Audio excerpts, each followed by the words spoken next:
Hello friends, welcome to NC entry. तो आज मैं आप सबके लिए बहुत ही अच्छी जानकारी लेके आई हूँ। आप सबको आई होप ये जानकारी बहुत पसंद आए। तो चलिए वीडियो स्टार्ट करते हैं। लेकिन दोस्तों, उससे पहले हमारे चैनल को सब्सक्राइब कर लीजिए। अगर ये वीडियो आप फेसबुक पे देख रहे हैं तो फेसबुक पेज को भी लाइक कीजिए और हमें इंस्टाग्राम पे फॉलो कीजिए। तो आइए वीडियो स्टार्ट करते हैं। Hello friends, welcome to NC entry.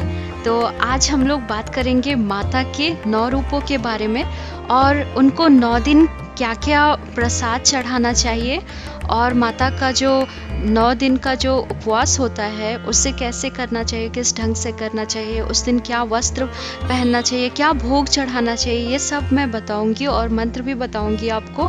तो सबसे पहले मैं बता दूं माता के 9 नाम कौन कौन से होते हैं। तो नवरात्रा जैसे कि स्टार्ट हो चुका है, तो पहला दिन जो होता है वो माता शैलपुत्री का होता है, दूसरा होता है ब्रह्मचारिणी माता का, तीसरा होता है चंद्रघंटा, चौथा होता है कूष्मांडा माता का और पांचवा होता है स्कंद माता और षष्ठी होती है कात्यायनी, सप्तमी होती है कालरात्रि, अष्टमी होती है महागौरी और नौमी होती है सिद्धिदात्री। तो ये माता के 9 नाम होते हैं। और बताया जाता है कि माता का जो पहला दिन होता है उस दिन जो व्रत रख लेता है उससे 9 दिन का भी फल प्राप्त हो जाता है। और अष्टमी को माता का अवश्य व्रत रखना चाहिए। अगर आप पूरा व्रत नहीं करते हैं तो कहीं कहीं जैसे कि दिल्ली साइड लोग जोड़ा व्रत करते हैं, तो या तो पहला 2 कर लेते हैं या फिर आखिरी 2 कर लेते हैं। और बेस्ट होता है पहला और अष्टमी कर लेना। तो अगर माता किस सवारी पे आती हैं तो कैसा माना जाता है वो भी मैं बताऊंगी अभी आपको। तो जैसे कि माता का अगर पहला व्रत जो होता है वो या फिर सोमवार या फिर संडे को पड़ता है, यानी कि मंडे और संडे 2 दिन अगर पड़ता है पहला नवरात्रि का दिन, तो माता को कहा जाता है कि वो हाथी पे सवार होके आती हैं। अगर माता का आने का दिन शनिवार या मंगलवार यानी कि सैटरडे या फिर ट्यूसडे को होता है तो उस दिन माता घोड़े पे सवार होके आती हैं। और अगर गुरुवार या शुक्रवार को पड़ता है यानी कि थर्सडे और फ्राइडे को पड़ता है तो माता को कहा जाता है कि वो डोली पे सवार होके आती हैं। और बुधवार को पड़ता है यानी कि वेडनेसडे को पड़ता है तो माता नाव पे सवार होके आती है। देवी इस बार जो है वो जैसे कि सैटरडे को पड़ा है तो माता घोड़े पे सवार होके आ रही हैं। तो देवी भागवत पुराण जो है उसमें बताया गया है कि माता अगर जब भी घोड़े पे सवार होके आती हैं तो ये कहा जाता है कि पड़ोसी राज्यों से या फिर पड़ोसी देश से युद्ध की बहुत भयानक गंभीर संभावना हो जाती है। ये पड़ोसियों के साथ भी गृह युद्ध भी कहा जाता है, या फिर घर में जो क्लेश होता है वो बढ़ जाता है, फिर आंधी तूफान ये सब की संभावना भी बढ़ जाती है और सत्ता में भी उथल पुथल हो जाती है और रोग और शोक का भी बहुत लहर जैसे फैल जाता है। तो इस तरह से अगर माता जिस भी सवारी पे आती हैं तो ये उस समय फेस करना पड़ता है लोगों को। तो इस बार घोड़े पे सवार होके आ रही हैं तो इन सारे प्रॉब्लम्स को लोगों को फेस करना होगा। लेकिन मैं आप सबको डरा नहीं रही हूँ, आप सबको इतना ही बताऊंगी कि अगर मन को शांत रखा जाए या फिर अपने मन पे आप प्रबलता पूर्वक कार्य करें तो बहुत सारे चीज़ों से आप ऊपर उठ सकते हैं। क्योंकि नवरात्रा का पूजन क्यों किया जाता है, क्यों लोग माता का पूजन करते हैं और व्रत फलहार करते हैं, इसलिए करते हैं क्योंकि उस समय 9 ग्रह जो होते हैं वो एक लाइन में एक सीध में होते हैं। और 9 ग्रह अगर एक सीध में है यानी कि वो आपके शरीर पे बहुत प्रभाव डालते हैं। अगर मान लीजिए आपका ऑलरेडी शनि ग्रह थोड़ा सा विकृत है तो अगर नवरात्रा का समय है तो वो और ज़्यादा आपको तपाएगा, या फिर कोई भी ग्रह आप गोचर जो है वो आपको और ज़्यादा तपाता है। इसलिए लोग नवरात्रा का व्रत करते हैं और सादा खाना खाते हैं ताकि मन विचलित ना हो, या फिर व्रत करते हैं कि मन विचलित ना हो, पूजा पाठ करते हैं ताकि माता जो हैं वो सब संकटों से उबारें।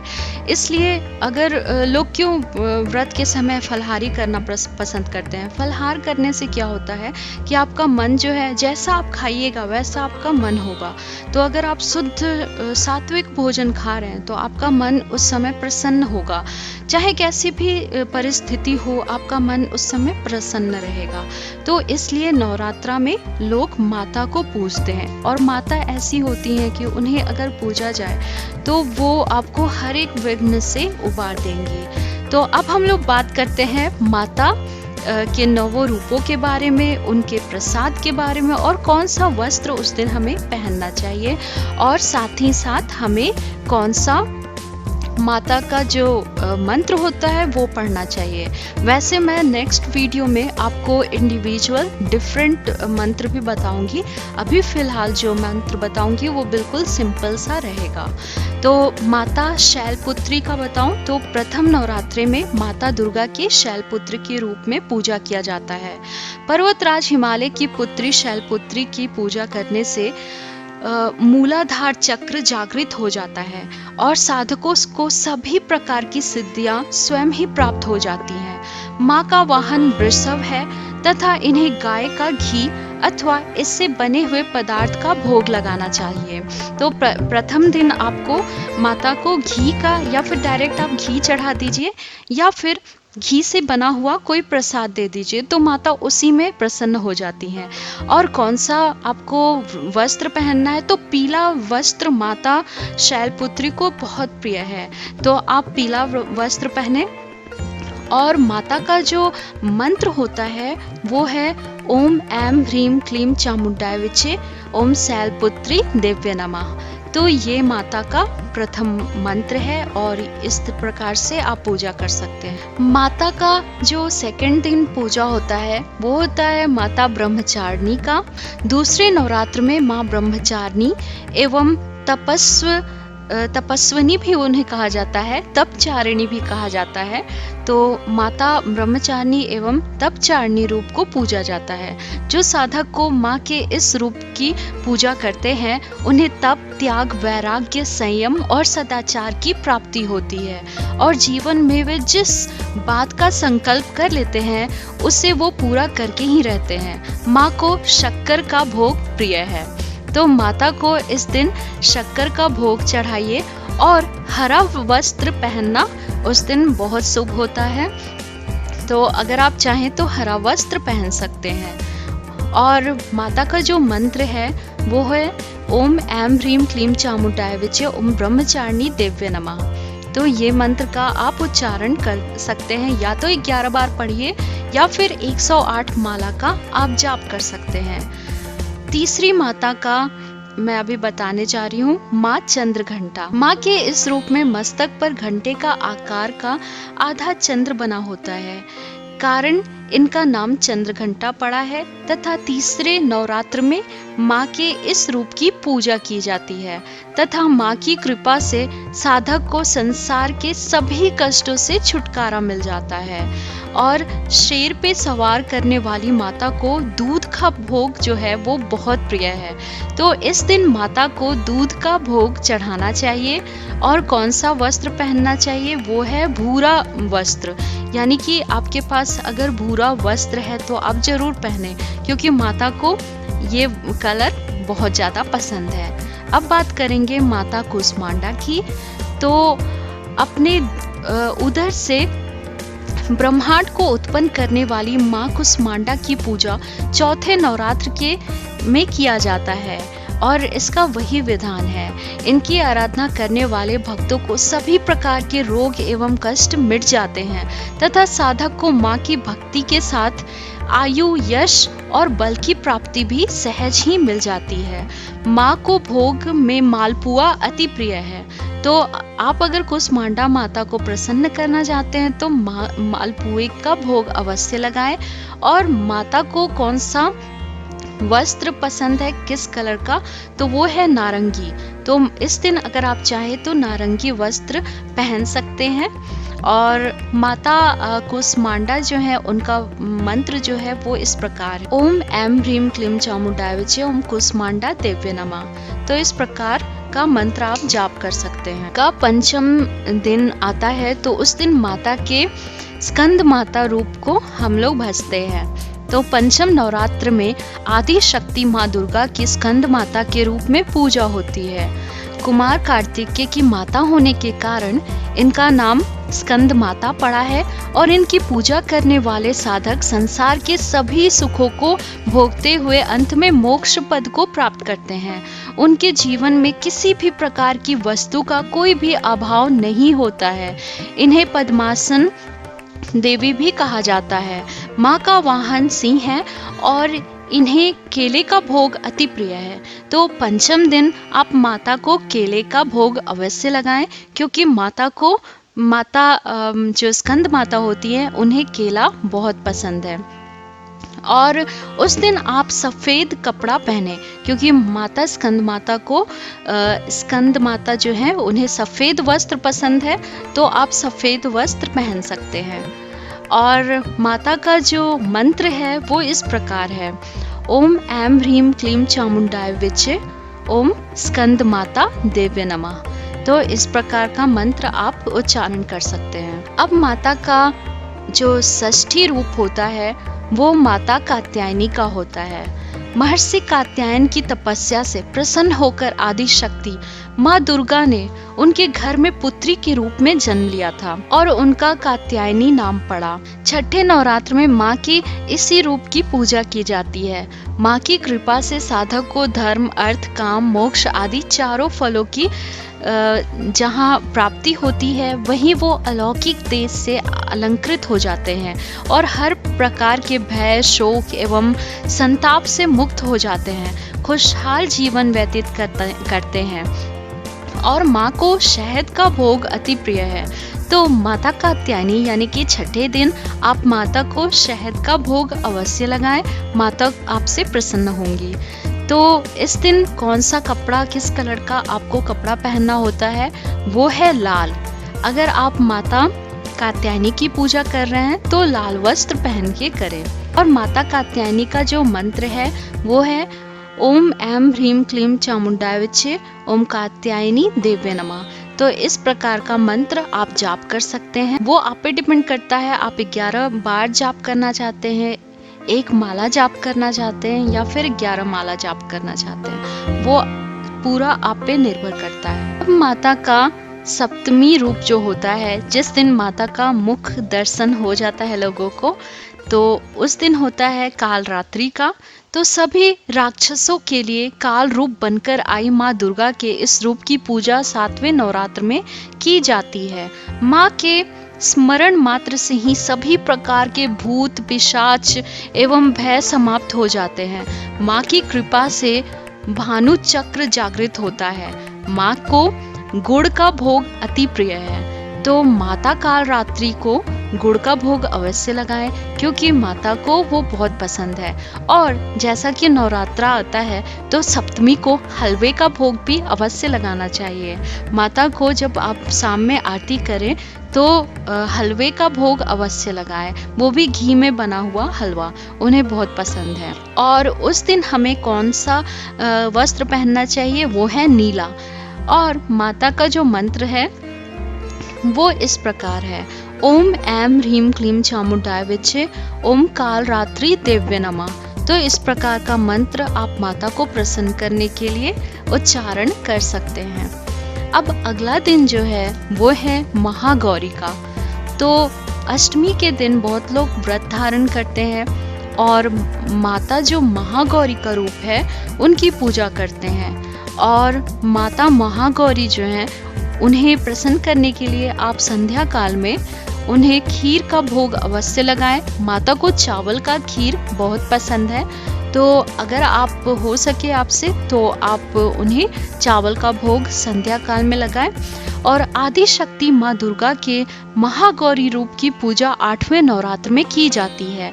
माँ ने काली रूप में आने के पश्चात घोर तपस्या की और पुनः गौर वर्ण पाया और महागौरी कहलाई। माँ का वाहन बैल है तथा माँ को हलवे का भोग लगाया जाता है। तो आप दिन में माता को हलवे का भोग लगाएं और संध्या में खीर का भोग लगाएं तथा अष्टमी को पूजन करके माँ को हलवे पूरी का भोग लगाया जाता है। माँ की कृपा से साधक को सभी कष्ट मिट जाते हैं और उसे आर्थिक लाभ भी मिलता है। तो माता महागौरी को प्रसन्न करने के लिए आप किस कलर का वस्त्र पहन सकते हैं? वो है गुलाबी। माता को गुलाबी रंग बहुत पसंद है, तो आप माता का गुलाबी वस्त्र पहन के पूजन करें तो माता आपसे बहुत प्रसन्न होंगी। और उनके मंत्र, जो बीज मंत्र हैं, वो मैं बताऊं।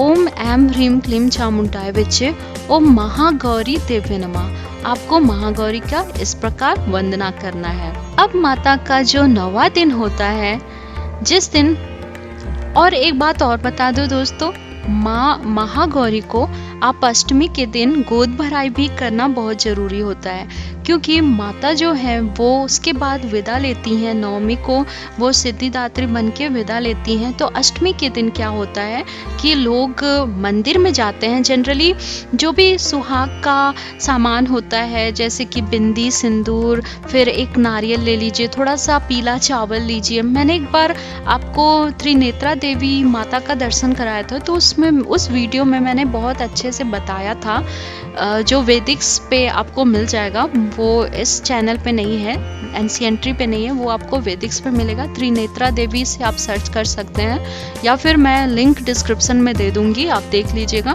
तो उसमें मैंने माता की गोद भराई के बारे में बताया है, जो कि माता को दिया जाता है। और इवन उसको ये भी कहा जाता है, एक तो उसे गोद भराई भी कहा जाता है और उसे खोइचा भी कहा जाता है। खोइचा उसे दिया जाता है, जैसे कि लड़की अगर विदा होती है घर से, तो उसे कुछ चावल, पैसे, इस तरह से कुछ अच्छे अच्छे चीज़ लोग दे के विदा करते हैं। तो उसी प्रकार माता जो हैं, जब वो विदा होती हैं तो उन्हें भी हमें बहुत सारा श्रृंगार का सामान, और फिर एक नारियल का होना बहुत ज़रूरी है। फिर साथ ही में चावल, पीला चावल, उसे पीला कर दीजिए, थोड़ा सा उसमें हल्दी डाल के। और फिर माता को उस दिन जाके श्रृंगार के सामान के साथ कुछ पैसे डाल दीजिए और ले जाके माता को एक लाल कपड़े से बांध के वो ले जाके आप माता को चढ़ा आइए, जहाँ भी आपके। वैसे तो इस बार नवरात्रा उतना धूमधाम से मनेगा नहीं, लेकिन जो भी देवी स्थल आप जा सके, जैसे कि यहाँ पे इस बार भी मैंने सोचा है नवरात्रा में त्रिनेत्रा देवी ही जाऊंगी। तो जो भी देवी स्थान आप जा सके, वहाँ जाके माता को ये बस चढ़ा के आ जाइए और माता से मन्नत मांगिए कि हे माता, इसी तरह हमारा घर भी भरा रहे। तो माता महागौरी जो है, अष्टमी के दिन आप ये कार्य कर सकते हैं। उसके बाद नवमी आती है, जो कि माता सिद्धिदात्री का पूजन होता है। तो 9वें नवरात्र में माँ के इस रूप की पूजा एवं आराधना की जाती है। जैसे कि नाम से ही स्पष्ट है कि माँ का यह रूप जो होता है वो साधक को सभी प्रकार की सिद्धियाँ एवं रिद्धियाँ दे देता है, यानी कि रिद्धि और सिद्धि प्रदान हो जाता है लोगों को जो माता को भजते हैं। जिस पर माँ की कृपा हो जाती है, उसके लिए जीवन में कुछ भी पाना असंभव नहीं होता। माँ को खीर अति प्रिय है, अतः माँ को खीर का भोग लगाना चाहिए। आप वैसे तो उस दिन में ही आरती हो जाती है, दिन में ही उस दिन हवन हो जाता है, तो माता को लोग खीर का भोग भी लगाते हैं और उसके बाद खिचड़ी का भोग लगाते हैं। माता को खिचड़ी का भोग भी बहुत पसंद है। तो उस दिन हमें कौन से वस्त्र पहनने चाहिए? उस दिन हमें बैंगनी कलर का वस्त्र पहनना चाहिए। माता को खीर का भोग लगाइए, बैंगनी कलर का वस्त्र पहनिए। और माता का जो मंत्र है वो इस प्रकार है, ओम ऐं ह्रीं क्लीं चामुंडाय विचे, ओम सिद्धिदात्री देव्ये नमः। तो इस प्रकार माता का आप पूजन कर सकते हैं, माता को प्रसन्न कर सकते हैं। आई होप दोस्तों आपको ये वीडियो इन्फॉर्मेशन से भरपूर लगा होगा, और नवरात्रि की आप सबको हार्दिक बधाई देती हूँ। आप सबकी मनोकामना पूर्ण हो, माता आप सब पे आशीर्वाद बनाए रखे, और मन को आप लोग काबू में रखिए, क्योंकि मन को काबू में रखना बहुत ज़रूरी होता है दोस्तों। क्योंकि सारे ग्रह एक सीध में आ जाते हैं, तो थोड़ा मन विचलित होना बिल्कुल नॉर्मल सी बात है, लेकिन फिर भी दोस्तों अगर मन पे ही आपका कंट्रोल ना हो तो आप फिर किस पे कंट्रोल कर सकते हैं। गुस्से को दूर रखिए और खुशहाली से रहिए और हमेशा माता का भजन कीजिए। तो दोस्तों मिलते हैं अगले वीडियो में, तब तक के लिए आप सब अपना ध्यान रखिए। राधे राधे, जय श्री कृष्णा। थैंक यू दोस्तों।